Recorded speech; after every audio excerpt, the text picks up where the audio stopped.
પર્યાવરણીય સમસ્યાઓની ચર્ચા આપણે કરવાના છીએ.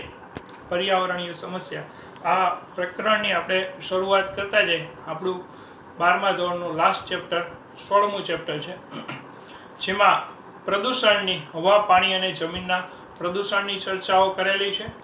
સાથે સાથે આ પ્રદૂષણને કેમ અટકાવવું, કેમ નિયંત્રણ કરવું એની ચર્ચાઓ કરેલી છે. ગ્રીન હાઉસ અસરની ચર્ચા કરેલી છે. વનનાશની ચર્ચા કરેલી છે. એના સંરક્ષણ માટે શું પગલાઓ લેવા એની ચર્ચાઓ કરેલી છે. હવે આ પર્યાવરણીય સમસ્યાઓ ઉત્પન્ન શા માટે થઈ, તો આપણે જોતા જઈએ તો પર્યાવરણીય સમસ્યાઓ ઉત્પન્ન થવા માટેનું મુખ્ય કારણ આપણે જોઈએ તો મુખ્ય કારણ છે માનવ વસ્તીમાં થતો વધારો. છેલ્લા 100 વર્ષોમાં માનવ વસ્તીમાં ખૂબ મોટો વધારો થયો.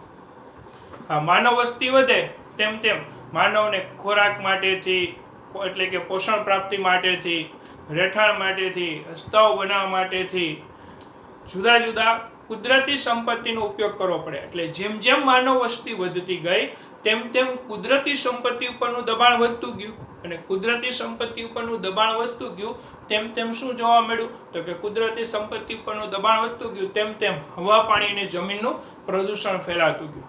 આમ પ્રદૂષણ થવા માટે આપણે જોઈએ તો જવાબદાર ઘટના તો માનવ વસ્તી વધારો કહી શકાય, કારણ કે પ્રદૂષણ માનવ દ્વારા જ ફેલાતી પ્રક્રિયા છે એવું આપણે કહી શકીએ. હવે આપણે પ્રદૂષણ એટલે શું એની વ્યાખ્યાની ચર્ચા કરીએ કે પ્રદૂષણ તો પ્રદૂષણ એટલે કે હવા, પાણી કે જમીનમાં હવા, પાણી કે જમીનમાં થતો ભૌતિક, રાસાયણિક કે જૈવિક ફેરફાર જે સજીવો માટે અનિચ્છનીય હોય તેને પ્રદૂષણ તરીકે ઓળખાય છે.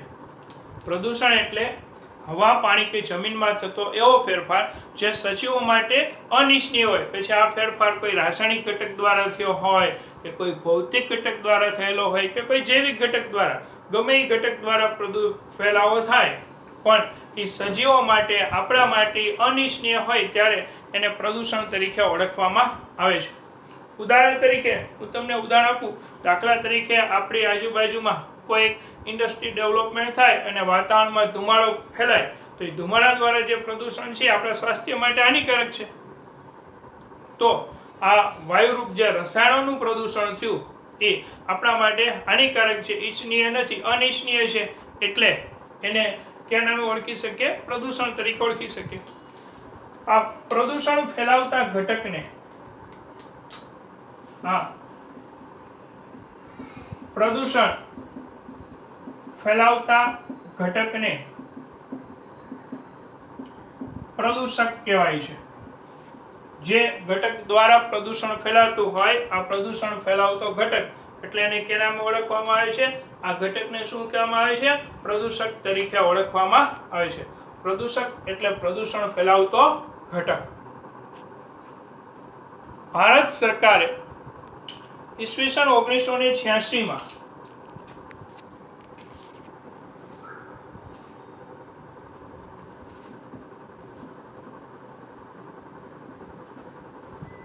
ધ એન્વાયરમેન્ટ એક્ટ 1986 પસાર કર્યો. આ કાયદા મુજબ હવા, પાણી અને જમીન આ બધા જ ઘટકોના પ્રદૂષણને આવરી લેવામાં આવે છે. 1986 the environment act, environment protection act પસાર થયો. આ એક્ટ મુજબ હવા, પાણી અને જમીનના પ્રદૂષણને આવરી લેવામાં આવે છે. એમસીક્યુ માટે ખૂબ ઇમ્પોર્ટન્ટ છે, યાદ રાખવું. આ વસ્તુ એમસીક્યુ માટે અને નીટમાં એમસીક્યુ માટે ખાસ ઉપયોગી થશે. આ પાઠમાં જેટલા એક્ટ, કાયદાઓ અને એની સાલ આવે છે એ ખાસ યાદ રાખવી. હવે આપણે પ્રદૂષણ, જુદા જુદા ઘટકોનું પ્રદૂષણ ફેલાય છે. હવાઈ પ્રદૂષણ, જલ પ્રદૂષણ, ત્યાર પછી જમીનનું પ્રદૂષણ. તો આપણે પહેલા સૌ પ્રથમ હવાઈ પ્રદૂષણની ચર્ચાઓ કરીએ છીએ કે હવાઈ પ્રદૂષણ શું છે, હવાઈ પ્રદૂષણ કોના દ્વારા ફેલાય છે, આ હવાઈ પ્રદૂષણ ફેલાવતા ઘટકો ક્યાં ક્યાં છે, બરાબર, એની ચર્ચાઓ આપણે છે એ કરતા જઈએ છીએ. એનું નિયંત્રણ કઈ રીતના થતું જાય છે એ આપણે જોઈએ છીએ. તો હવાઈ પ્રદૂષણની ચર્ચામાં આપણે જોઈએ તો હવાઈ પ્રદૂષણની ચર્ચામાં હવાઈ પ્રદૂષણ અને તેનું નિયંત્રણ એની ચર્ચાઓ આપણે અત્યારે કરવાના છીએ. તો હવાઈ પ્રદૂષણ અને તેના નિયંત્રણની ચર્ચામાં આગળ વધતા જઈએ તો હવાઈ પ્રદૂષણ સામાન્ય રીતે તમામ સજીવોને અસર કરે છે. હવાઈ પ્રદૂષણની અસર હવાઈ પ્રદૂષણની અસર વનસ્પતિ અને પ્રાણીઓ બંને પર થાય છે. વનસ્પતિ ઉપર એ હવાઈ પ્રદૂષણની અસર થાય છે, પ્રાણીઓ ઉપર થાય છે. વનસ્પતિ પર અસરોની અંદર જોઈએ તો પાક ઉત્પાદન ઘટે છે. વનસ્પતિની વૃદ્ધિ પર હવાઈ પ્રદૂષણની અસર થતી જોવા છે. પાક ઉત્પાદનમાં ઘટાડો થાય, એની વૃદ્ધિ પર અસર થતી જોવા મળે છે. પ્રાણીઓની અંદર જોઈએ તો પ્રાણીઓની અંદર હવાઈ પ્રદૂષણની અસર ખાસ કરીને શ્વસન તંત્ર ઉપર થતી જોવા મળે છે અને પ્રાણીઓમાં શ્વસન સંબંધિત રોગો હવાઈ પ્રદૂષણમાં થતા જોવા મળે છે. હવે હવાઈ પ્રદૂષકોની જે અસરો છે એ હવાઈ પ્રદૂષકોની હાનિકારક અસરોનો આધાર કોના ઉપર રહેલો છે? તો હવાઈ પ્રદૂષકોની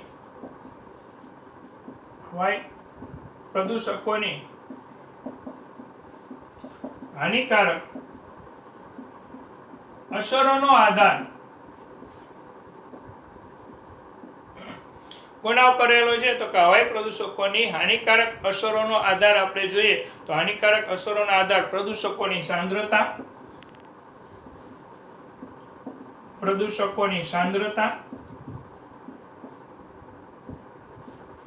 પ્રદૂષકોનો વિસ્તરવાનો સમયગાળો, પ્રદૂષકો કેટલા સમયમાં કેટલા વિસ્તારમાં ફેલાવો પામે છે એનો વિસ્તરવાનો સમયગાળો, અને સજીવો ઉપર રહેલી છે, કયા પ્રકારના સજીવો છે. દરેક સજીવ ઉપર દરેક પ્રદૂષકની અસર સરખી નથી, અલગ અલગ થતી હોય છે.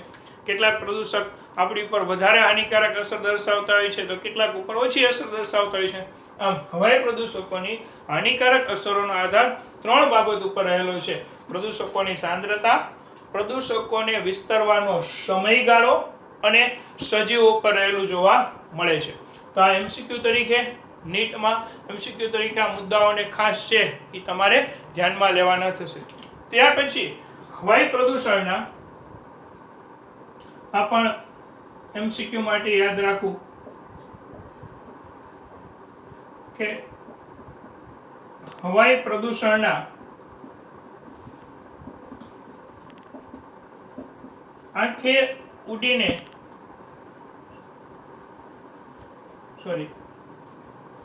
ઉડીને આંખે વળગેવા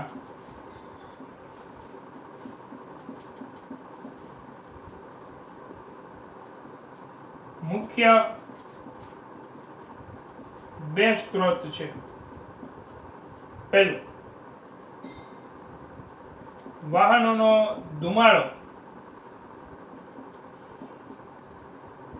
બીજું, અશ્મિ બળતણનું દહન. હવાઈ પ્રદૂષણના ઉડીને આંખે વળગેવા મુખ્ય 2 સ્ત્રોત વાહનનો ધુમાડો અને અશ્મિ બળતણનું દહન.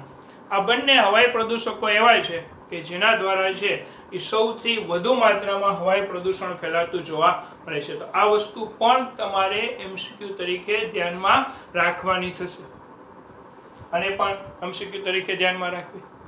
હવે આ સિવાય થર્મલ પાવર સ્ટેશનો છે, ધાતુ ગાળતા ઉદ્યોગો છે, અન્ય ઉદ્યોગો છે પણ હવાઈ પ્રદૂષણના સ્ત્રોત છે.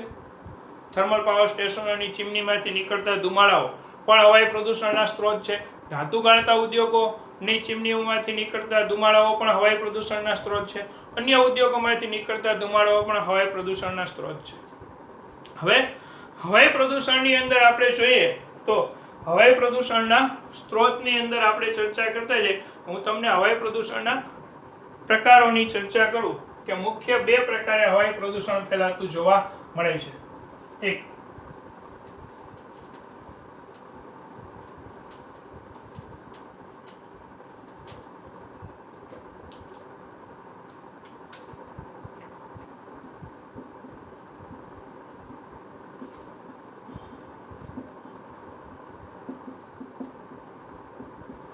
પહેલું કુદરતી, બીજું માનવ પ્રેરિત. 2 રીતે હવાઈ પ્રદૂષણ કુદરત દ્વારા પણ હવાઈ પ્રદૂષણ ફેલાતું જોવા મળે છે.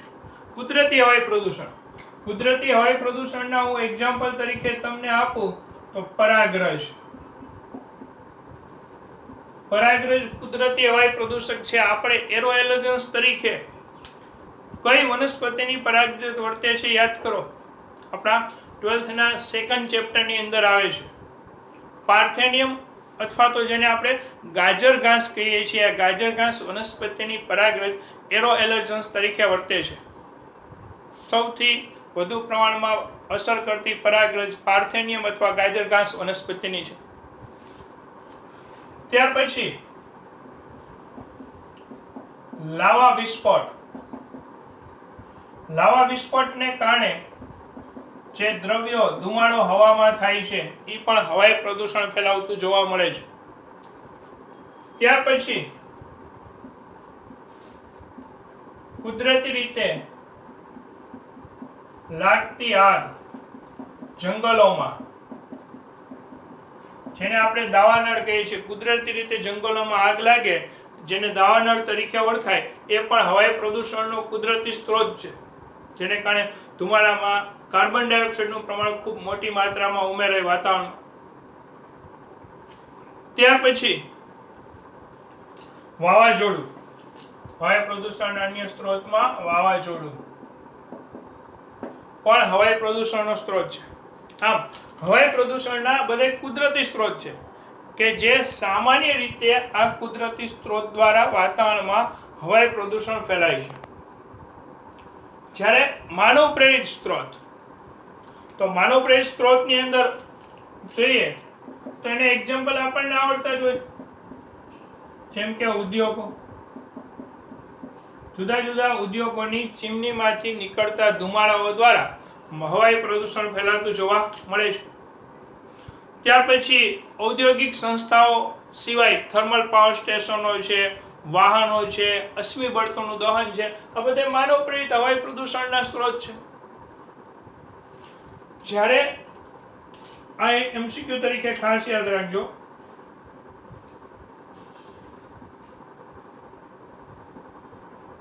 નીટ માટે, કે NO2 અને SO2, NO2 અને SO2 આ બંને પ્રદૂષકોનો સૌથી વધુ માત્રામાં ફેલાવો પેટ્રોલિયમ રિફાઇનરીઓ અને ફર્ટિલાઇઝર ફેક્ટરીઓ દ્વારા થઈ છે. આનો હવાઈ પ્રદૂષણ કરવાનો સૌથી મુખ્ય ફાળો કોનો છે? તો કે મુખ્ય ફાળો પેટ્રોલિયમ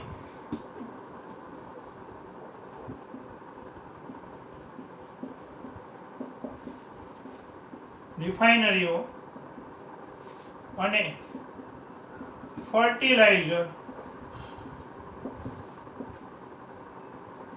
ફેક્ટરીઓ, આ બંને હવાઈ પ્રદૂષણમાં NO2 અને SO2 નો ઉમેરો કરવા માટે મુખ્ય જવાબદાર છે.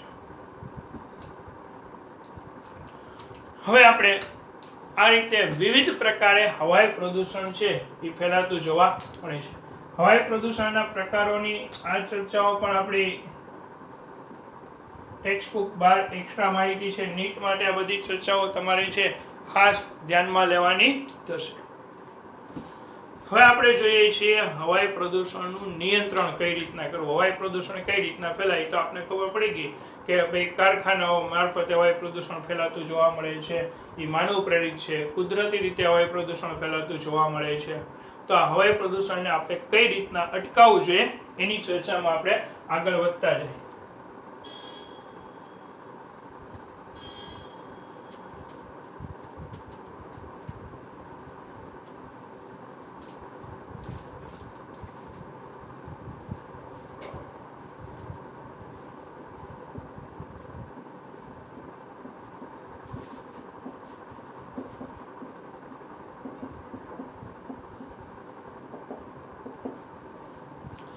હવાઈ પ્રદૂષણનું નિયંત્રણ. તો હવાઈ પ્રદૂષણનું નિયંત્રણ કરવા માટે, કોઈ પણ પ્રદૂષણનું નિયંત્રણ કરવા માટે સૌપ્રથમ શક્ય હોય એટલા પ્રદૂષકોનો ઉદ્ભવ ઓછો કરવો જોઈએ. આપણે કોઈ પણ પ્રદૂષકોનો ઉત્પાદન ઘટાડવું જોઈએ. હવાઈ પ્રદૂષણ મુખ્યત્વે કોના દ્વારા ફેલાય? તો કે વાહનોના ધુમાડા, અશ્મિ બળતણનું દહન. તો આપણે સૌથી પહેલાં વાહનોનો ધુમાડો અને અશ્મિ બળતણના દહનમાં ઘટાડો કરવો જોઈએ. એટલે આપણે વાહનોનો વપરાશ ઘટાડીએ એટલે હવાઈ પ્રદૂષણ આપોઆપ ઓછું થઈ જાય. અત્યારે જ કરંટ સ્થિતિમાં જો લોકડાઉન સમય દરમિયાન, અત્યારે આપણે કોરોનાનું લોકડાઉન ચાલતું હતું, આ સમયગાળા દરમિયાન વાતાવરણ એકદમ ક્લીન થઈ ગયું હતું. કારણ કે ફેક્ટરીઓ ચાલુ નહોતી, વાહનોનો ધુમાડો નહોતો. તો આજે દિલ્હી જેવા મેટ્રો સિટીમાં પ્રદૂષણની માત્રા, હવાઈ પ્રદૂષણની માત્રા ખૂબ નીચા સ્તરે આવી ગયેલી હતી. કેટલાય કિલોમીટર સુધી વિઝિબિલિટી છે એ થઈ ચૂકેલી હતી. એટલે જેમ આપણે પ્રદૂષકોનું ઉત્પાદન ઓછું કરીએ એમ એનું નિયંત્રણ છે એ થઈ શકે. અને હાલના સમયનું આ કરંટ ઉદાહરણ છે. પ્રદૂષણની માત્રામાં ખૂબ મોટો ઘટાડો થયો. ત્યાર પછી હવાઈ પ્રદૂષણ, ઔદ્યોગિક સંસ્થાઓ દ્વારા જે હવાઈ પ્રદૂષણ ઉત્પન્ન થાય છે, કણમય હવાઈ પ્રદૂષણ અને વાયુમય હવાઈ પ્રદૂષણ, એવા બે પ્રકારે એનું નિયંત્રણ થાય છે. તો આપણે પહેલા જોઈએ કણમય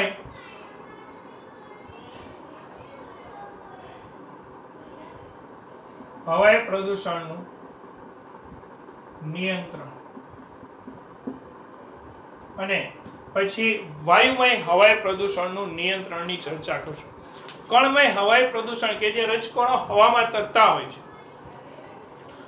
આવા હવાઈ પ્રદૂષણનું નિયંત્રણ છે કઈ રીતના કરવું એના માટે જુદી જુદી પદ્ધતિઓ છે.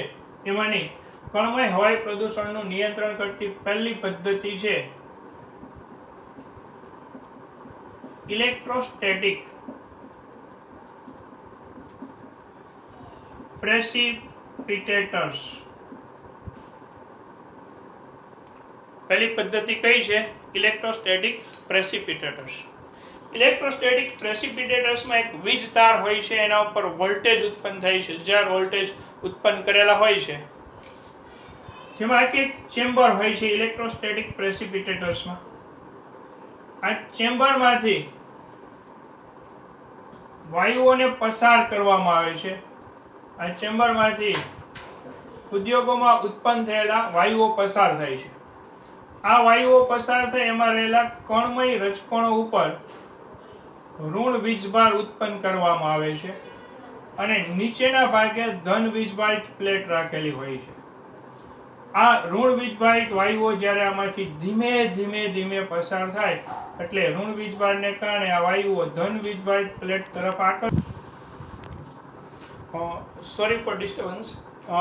વાયુઓ છે એને એક વીજ તાર ધરાવતા હોય, જ્યાં હજારો વોલ્ટેજ હોય એવા વિસ્તારમાંથી પસાર કરવામાં આવે. એના પરિણામે વાયુ ઉપર ઋણ વીજભાર પેદા થઈ જાય. ત્યાર પછી વાયુઓને જ્યારે ઇલેક્ટ્રોસ્ટેટિકમાંથી પસાર કરવામાં આવે ત્યારે નીચેની તરફ એક ધન વીજભારિત પ્લેટ હોય. આ ધન વીજભારિત પ્લેટ ઉપર ઋણ વીજભારિત વાયુ કણો છે એ આકર્ષાય અને એકઠા થાય. અને આ રીતે બહાર નીકળતા જે વાયુઓ છે એ બહાર નીકળતા વાયુઓમાં 99% જેટલા કણમય પ્રદૂષકો દૂર થાય છે. કેટલા ટકા જેટલા? 99% જેટલા કણમય પ્રદૂષકો છે ઇલેક્ટ્રોસ્ટેટિક પ્રેસિપિટેટર્સની મદદથી આપણે દૂર કરી શકીએ છીએ. હવે આ કણમય પ્રદૂષકોને દૂર કરવા માટેની હજી બીજી એક પદ્ધતિ છે સાયક્લોન સંગ્રાહક. આ બીજી પદ્ધતિ છે સાયક્લોન સંગ્રાહક. કણમય પ્રદૂષકોને દૂર કરવાની પદ્ધતિ, સેકન્ડ પદ્ધતિ છે સાયક્લોન સંગ્રાહક. આ આપણી ટેક્સ્ટ બુકમાં આપેલી નથી, એક્સ્ટ્રા છે, એટલે તમારે સાયક્લોન સંગ્રાહકની નોંધ કરી. આમાં વાયુઓને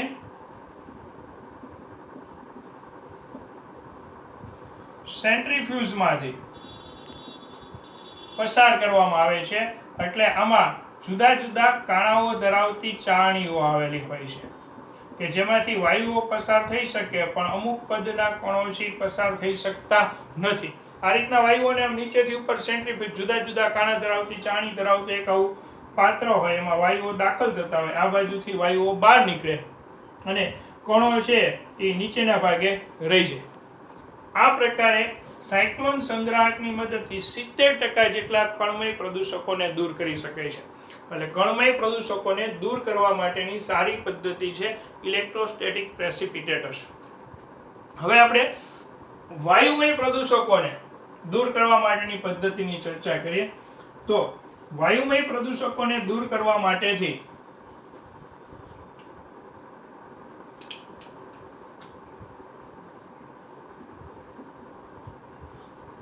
વાયુમય હવાઈ પ્રદૂષકોનું નિયંત્રણ. કણમય હવાઈ પ્રદૂષકોનું નિયંત્રણ. હવે વાયુમય હવાઈ પ્રદૂષકોનું નિયંત્રણ. તો વાયુમય હવાઈ પ્રદૂષણ માટે જુદી જુદી પદ્ધતિઓ અપનાવવામાં આવે છે. આ વાયુમય હવાઈ પ્રદૂષકો માટે અપનાવવામાં આવતી પહેલી પદ્ધતિ છે એનું નામ છે ભીની પદ્ધતિ. આ ભીની પદ્ધતિના એક્ઝામ્પલ તરીકે આપને ભણાવવામાં આવે છે સ્ક્રબર્સ. ભીની પદ્ધતિ. આ પદ્ધતિમાં વાયુઓને ખાસ કરીને ચૂના કે પાણીના ફુવારામાંથી વાયુઓને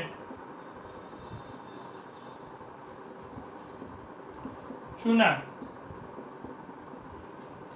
કે પાણીના ફુવારામાંથી પસાર કરવામાં આવે છે.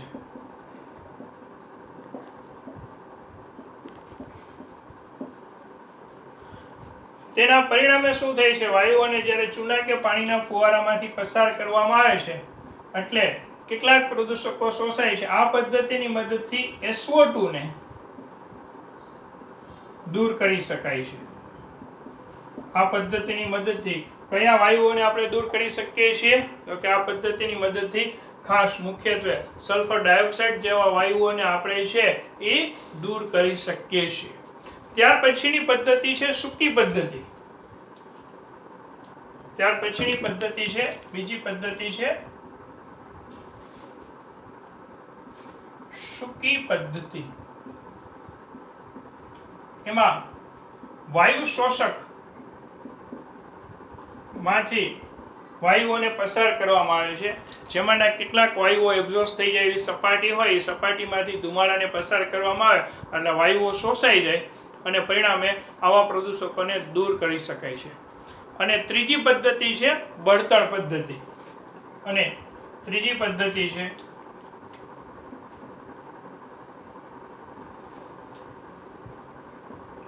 બળતણ પદ્ધતિ. આપણે બળતણ પદ્ધતિની ચર્ચા કરતા જઈએ તો બળતણ પદ્ધતિમાં આપણને ચીમનીઓના ટોચના ભાગે વાયુઓનું ઓક્સિડેશન કરવામાં આવે છે.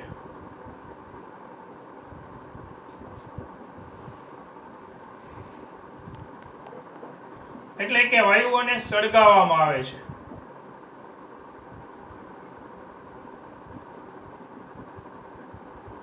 આ ચીમની હોય, ચીમનીના ટોચના ભાગે અહીંયા વાયુઓને ફાયર કરવામાં આવે. ત્યાં વાયુઓ સળગે એટલે એમાંથી હાઇડ્રોકાર્બન્સ બધાય દૂર થઈ જાય.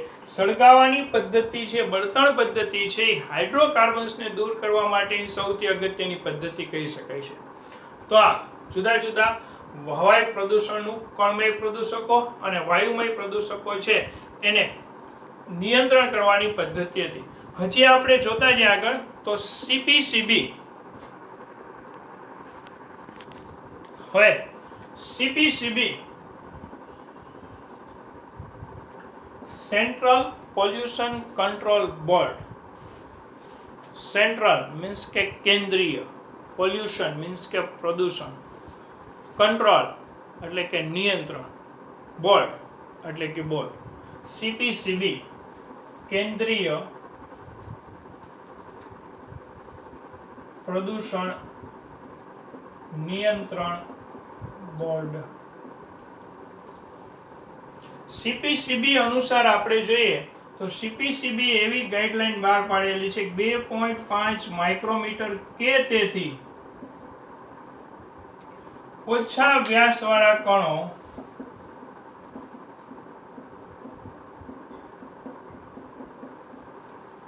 માનવ સ્વાસ્થ્ય માટે હાનિકારક છે. આ કણોને આપણે અલગ કરી શકતા નથી. સમજાઈ ગયું કે 2.5 માઇક્રોમીટર કે તેથી ઓછો વ્યાસ ધરાવતા કણોને આપણે અલગ કરી શકતા નથી. આ કણોને અલગ ન કરી શકાય એટલે જો આ કણો આપણા શ્વાસમાં જાય તો આને કારણે આપણને કેટલીક મુશ્કેલીઓ સર્જાતી જોવા મળે છે. ખાસ કરીને શ્વસન અને શ્વસન તંત્ર સંબંધિત સમસ્યાઓ થાય છે. શ્વસન માર્ગમાં ગળામાં બળતરા થતી જોવા મળે છે, ઉત્તેજના રહે છે, ફેફસામાં તકલીફ થતી જોવા મળે છે. આવી બધી ખામીઓ છે આવા કણોને આધારે થતી જોવા મળે છે. આ વસ્તુ પણ MCQ તરીકે તમે ખાસ યાદ રાખજો. નીટમાં MCQ તરીકે આ વસ્તુ કે કેટલા કદના કણ છે, કોના દ્વારા એ નક્કી કરવામાં આવેલું છે, એની ચર્ચાઓ છે. હવે આપણે વાહન પ્રદૂષણ અને એના નિયંત્રણની ચર્ચાઓ કરીએ તો સામાન્ય રીતે વાહન પ્રદૂષણ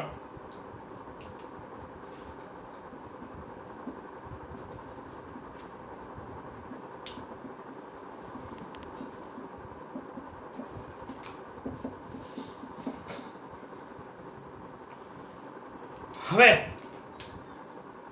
આપણે વાહન પ્રદૂષણ અને એના નિયંત્રણની ચર્ચામાં આગળ વધતા જઈએ તો વાહન પ્રદૂષણ અને તેનું નિયંત્રણ. વાહન પ્રદૂષણમાં આપણે જોતા જઈએ તો વાહન પ્રદૂષણ એ હવાઈ પ્રદૂષણ માટે મોટા શહેરો મહાનગરોની મુખ્ય સમસ્યા છે. મહાનગરોમાં વધુ હવાઈ પ્રદૂષણ વાહનોને કારણે થાય છે.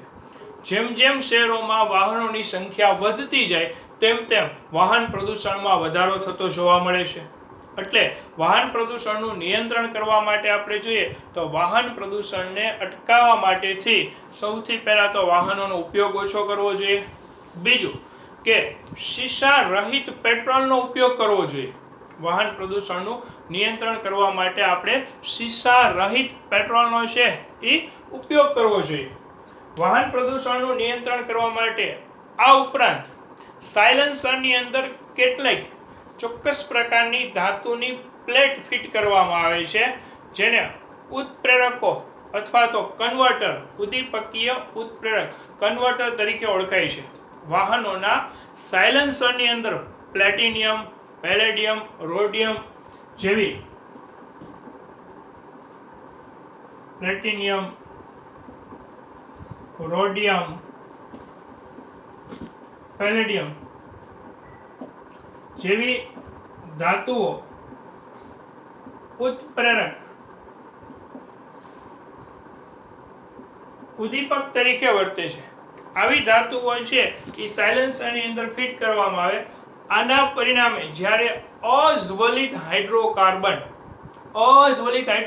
એટલે કે દહન ન થયેલો હોય એવું બળતણ, જે પેટ્રોલ ડીઝલનો ઉપયોગ કરીએ એમાં દહન ન થયેલો હોય એવા હાઇડ્રોકાર્બન્સ છે.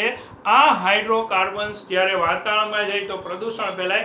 એને બદલે જો એને આવા ઉત્પ્રેરકો ધરાવતા સાયલેન્સરમાંથી પસાર કરવામાં આવે તો એ હાઇડ્રોકાર્બન્સમાંથી CO2 H2O માં કન્વર્ટ કરી નાખે અને એના પરિણામે એનું કાર્બન મોનોક્સાઇડ જેવા પ્રદૂષકો જે વાતાવરણમાં ઉમેરાય છે આ પ્રદૂષકોનું પ્રમાણ ઘટી જાય. આ રીતે આપણે હવાઈ પ્રદૂષણનું નિયંત્રણ છે એ કરી શકીએ છીએ. તો હવે પછીના લેક્ચરમાં આપણે ઘોંઘાટ પ્રદૂષણ અને એની ચર્ચાઓ કરશું.